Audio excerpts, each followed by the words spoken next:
방학 때 다들 뭐를 하시나요? 저는 방학 때 맨날 놀러 가고 집에서 뒹굴거리다가 인생을 말아먹고 말았는데요.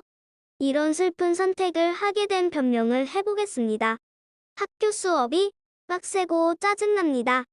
방학 때 뭘 구성을 하려면 좀 딴 주머니를 찰 시간이 있어야 하는 것 같은데 조별 과제도 그렇고 수업도 그렇고 왔다 갔다 하기도 엄청 멀어서 학기 중에 체력이 방전되고 의욕이 사라지고 마는 것입니다.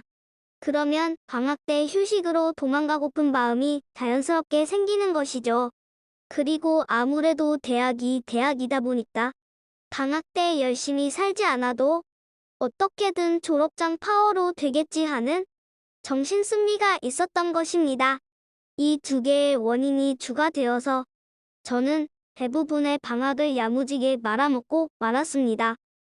물론 저 같은 타산지석도 있겠습니다만 견실한 학생들은 여러 가지 활동을 하는 것으로 알고 있습니다.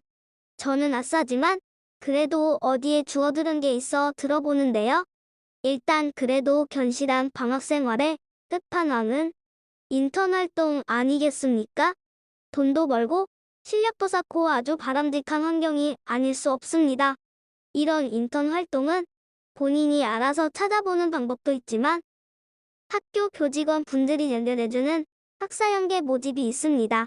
이 인턴 과정은 체험형 인턴으로 일반적인 정규직 전환형 인턴과는 느낌이 다릅니다.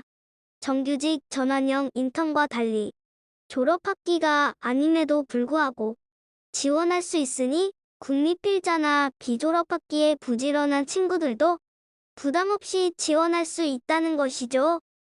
이렇게 지원을 하면 공학 지식의 실무응용이라는 전공 선택 과목을 수강할 수 있습니다. 이때에는 인턴을 한 내용을 바탕으로 발표를 진행한다고 합니다. 이번 학기에는 네이버, 삼성전자, 셋, SK하이닉스, NC소프트, LG CNS가 협력을 했습니다. 모집 인원은 기업마다 다른데 그렇게 많은 편은 아닙니다. 지원을 하게 되었는데 지원자가 많으면 별도의 면접과 코딩 테스트를 거쳐서 인턴을 선발한다고 합니다. 보통 개별 과제에서 기업들은 머신러닝이나 딥러닝 체험 인턴을 선호합니다. 그 외에도 서버나 데브옵스, 웹 클라이언트가 있긴 합니다만 주된 방향은 저쪽입니다. 저는 딥러닝과 머신러닝을 요만큼도 할 줄 모르므로 딴 나라 이야기가 아닐 수 없습니다. 저도 이번 학기에 시험삼아 지원해 보았습니다만 지원한 회사에서 내부 사정으로 인턴 활동 자체가 엎어지는 초유의 일이 일어났습니다. 아쉽지만 타 기업은 이미 채용 절차가 끝났거나 제 관심사가 아니라서 안 하게 되었습니다. 대신 이번 학기에는 저는 타 회사에서 채용 전환형 인턴을 하기로 했습니다. 병역 특례 근무로 인해 경력 3년차나 되어서 인턴 끼는 꼴이 상당히 창피합니다만 아무튼 뭐 해보려고 합니다. 졸업하면 저도 먹고 살 궁리를 해야 되겠죠? 아무튼 인턴은 이런 상황이고 서울대 컴공과에는 산학연계 졸업 필수 과목이 있습니다. 창의적 통합 설계라는 과목인데요. 이 과목은 한 학기 동안 20여 개의 기업에서 발주한 프로젝트를 해나가는 조별 과제의 일종입니다. 무슨 기업이 참여하는지는 아무래도 기밀입니다만 앞서 말씀드린 인턴 활동을 선발하는 기업의 절반 정도는 창의적 통합 설계 과목을 같이 진행합니다. 이 과목은 상당히 복불복이 심한 것으로 알려져 있습니다. 제가 병역 특례를 하기 전에는 그 정도 비율이 아니었습니다만 상당히 머신러닝과 딥러닝의 프로젝트가 많이 들어갔습니다. 제가 수강했을 때에는 텍스트 파일에서 중요한 정보를 읽어드리는 챗봇 알고리즘이나 딥러닝 기반의 주름 감지, 기술 개발 같은 프로젝트 같이 딱 봐도 어려워 한숨만 나오는 프로젝트들이 많았습니다.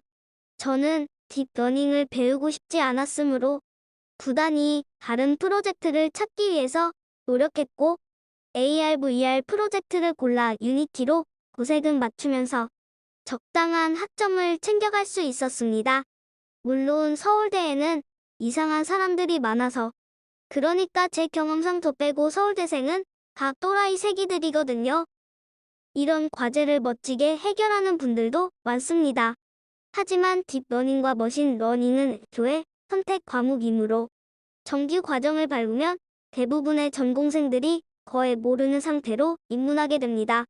거기에 저희 학과는 전공 필수에 개발자 코스 그러니까 돈 벌어먹을 수 있는 코스보다는 물리 이론의 비중이 상당히 높습니다.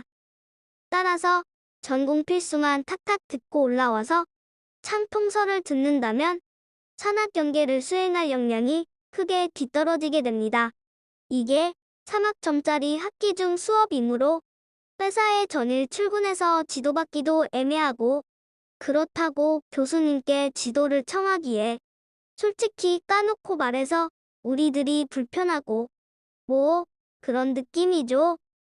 이런 과정에서 산학경계로 들어가면 잘 회사와 소통이 되지 않는 경우도 왕왕 있어서 다수의 무임승차자가 나오기 쉬운 구조입니다. 팀 1, 프로젝트, 회사의 성향 등 상당한 복불복이 있는 이 필수 과목은 서울대 컴공과생 사이에서도 악명이 굉장히 높습니다. 아무튼 뭐 인턴 얘기로 시작했다가 이런저런 이야기도 다 하게 되었네요. 아무튼 뭐 오늘의 이야기는 여기까지고 다음에는 더 흥미로운 이야기로 찾아뵙겠습니다. 감사합니다.